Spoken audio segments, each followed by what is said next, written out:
नमस्कार, आप देख रहे हैं सीधी लकीर, जहां हम आपके लिए लेकर आते हैं देश और दुनिया की सबसे बड़ी खबरें जिन्हें जानना है जरूरी।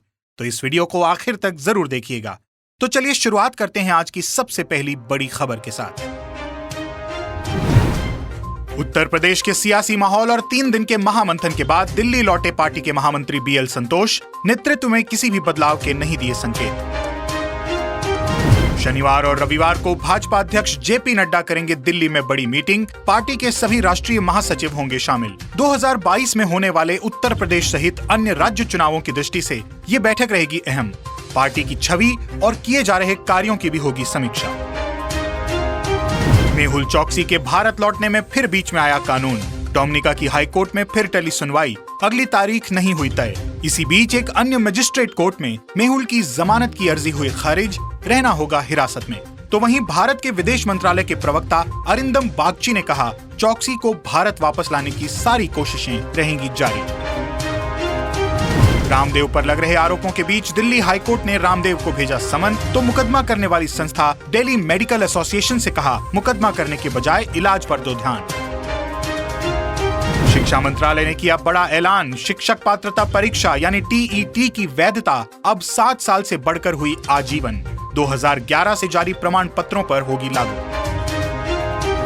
बिहार में टीचर बहाली का रास्ता हुआ साफ। हाईकोर्ट ने कुछ शर्तों के साथ बहाली शुरू करने को दी मंजूरी। 1.25 लाख शिक्षकों की होगी नियुक्ति। दिव्यांगों को 4% आरक्षण और आवेदन के लिए मिलेंगे 15 दिन। दक्षिण दिल्ली में पिता के जन्मदिन पर सरप्राइज केक लेने गए 19 साल के बेटे को चाकू से वार कर 4 लोगों ने उतारा मौत के घाट। CCTV में कैद हुई वारदात। 2 को पुलिस ने किया गिरफ्तार, बाकी आरोपियों की तलाश जारी। भाजपा नेता की शिकायत पर दर्ज पत्रकार विनोद दुआ पर सेडिशन का केस सुप्रीम कोर्ट ने किया रद्द। पिछले साल कोरोना लॉकडाउन के संबंध में केंद्र सरकार के निर्णयों की आलोचना करने पर हुआ था केस। राजस्थान में वैक्सीन अभियान को लेकर कैबिनेट बैठक में आपस में भिड़े 2 मंत्री, चुपचाप देखते रहे CM अशोक गहलोत। राजस्थान के शिक्षा मंत्री व कांग्रेस प्रदेश अध्यक्ष गोविंद सिंह डोटासरा और शहरी विकास मंत्री शांति धारीवाल के बीच विवाद इतना बढ़ गया कि बात एक दूसरे को देख लेने की धमकी तक जा पहुंची। 12वीं की बोर्ड परीक्षाओं के बाद अब JEE और NEET को लेकर सरकार की बढ़ी उलझन। कोरोना की कम होती रफ्तार को देखते हुए जुलाई के बाद कराई जा सकती है परीक्षा।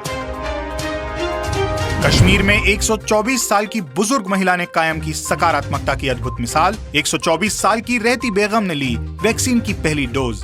टीके से डर रहे लोगों के लिए अच्छा संदेश। असम में डॉक्टर के साथ मारपीट के मामले में 24 लोग हुए गिरफ्तार। IMA ने लिखा शाह को खत, दोषियों के खिलाफ जल्द कड़ी कार्रवाई करने की मांग। पुलिस ने कहा, मामले में जल्द एक पुख्ता आरोप करेंगे दाखिल। तीसरी लहर में बच्चों की सुरक्षा की चर्चाओं के बीच मध्य प्रदेश की शिवराज सरकार का बड़ा फैसला। 12 साल से कम उम्र के बच्चों के पेरेंट्स को प्राथमिकता से दी जाएगी कोरोना वैक्सीन। चाइना ने तैयार की कमाल की तकनीक, 1 घंटे में धरती के 3 चक्कर लगा सकेंगे सुपरफास्ट जेट। हाइपरसोनिक विमानों के परीक्षण के लिए दुनिया की सबसे एडवांस टनल बनाने का किया दावा। इसके अलावा चीन ने सूरज से 100 गुना ज्यादा ताकतवर कृत्रिम सूर्य भी बनाने का किया दावा। 16 करोड़ डिग्री सेल्सियस तापमान तक बनाने में सक्षम। बताया जा रहा है असली सूर्य से 10 गुना अधिक ताकतवर और असली सूर्य की तरह ही प्रकाश और ऊर्जा की जरूरतों को पूरा करने में सक्षम। उज्जैन के महाकाल मंदिर के नीचे एक और मंदिर। खुदाई में मिले 2100 साल पुराने अवशेष। मंदिर परिसर के नीचे दबे हुए हैं 11वीं और 12वीं शताब्दी में बने मंदिर के अवशेष। पिछले साल दिसंबर 2020 में भी मिले थे हजारों साल पुराने शिलालेख। इसके बाद यहाँ लगातार चल रही है खुदाई। भीख मांगने वाली बुजुर्ग महिला की झोपड़ी से मिले इतने पैसे कि गिनते गिनते थक गए लोग। जी हाँ, जम्मू कश्मीर के नौशेरा में अकेले रहने वाली एक बुजुर्ग महिला भीख मांगकर किसी तरह करती थी अपना गुजारा।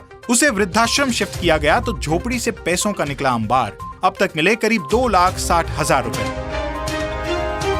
उत्तर प्रदेश के कानपुर में भाजपा नेता नारायण भदौरिया पर गिरी गाज। पुलिस पर हमला कर अपराधी को भगाने के मामले में छिना जिला मंत्री का पद। 19 लोगों पर दर्ज हुआ मुकदमा। बेंजामिन नेतन्याहू का इजराइल के PM पद से बेदखल होना लगभग तय। बुधवार देर रात विपक्षी दलों में गठबंधन पर बनी सहमति।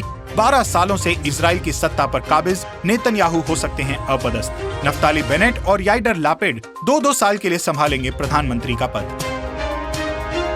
अफगानिस्तान का आतंकवाद पर बड़ा प्रहार, तालिबानी आतंकियों पर काल बनकर टूटे सुरक्षा बल, 24 घंटे में 100 से अधिक आतंकी हुए ढेर। पाकिस्तान में हिंदू कारोबारी की हत्या पर जबरदस्त विरोध प्रदर्शन, कराची को जोड़ने वाली सड़क पर घंटों लगा रहा जाम।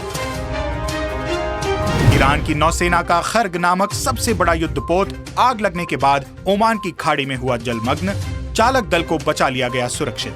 हाल के महीनों में ईरान और इजराइल एक दूसरे के जहाजों पर हमले के लगाते रहे हैं आरोप। पाकिस्तान की खराब होती आर्थिक हालत के बीच 134% तक बढ़ गया पाकिस्तान का व्यापारिक घाटा, सरकार की मुश्किलें और बढ़ी। आयात निर्यात में आई जबरदस्त खाई के कारण बताया जा रहा है ये घाटा। कोरोना वायरस और विस्तारवादी नीतियों के कारण दुनिया में चीन की गिरती साख से घबराए शी जिनपिंग, अब सरकारी मीडिया को प्रोपेगेंडा फैलाने का दिया निर्देश।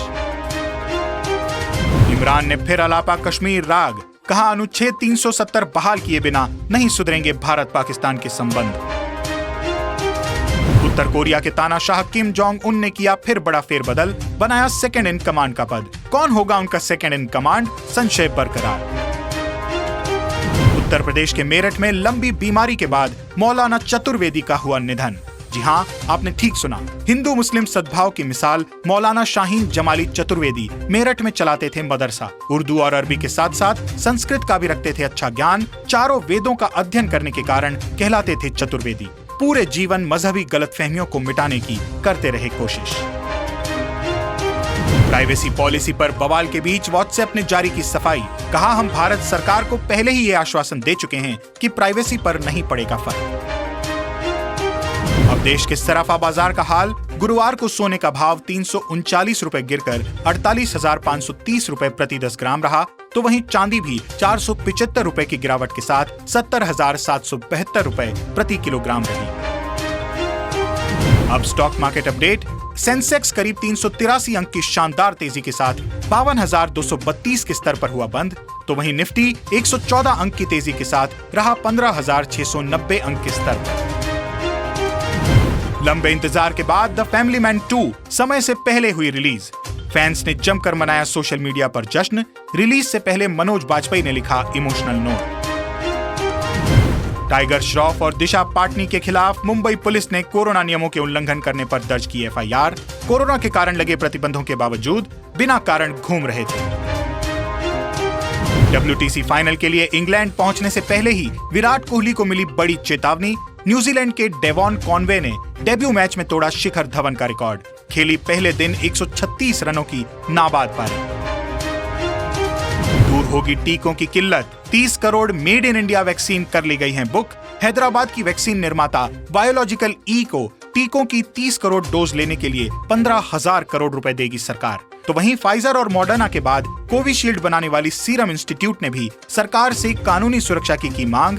कहा कानून सभी के लिए बराबर होना चाहिए, विदेशी वैक्सीन कंपनियों की तरह उन्हें भी मिलनी चाहिए कानूनी सुरक्षा। अब देश में कोरोना संक्रमण का हाल, संक्रमितों की संख्या बढ़कर 2,85,72,000 के पार पहुंची, तो वहीं ठीक होने वाले भी बढ़कर 2,65,88,000 के पार हुए।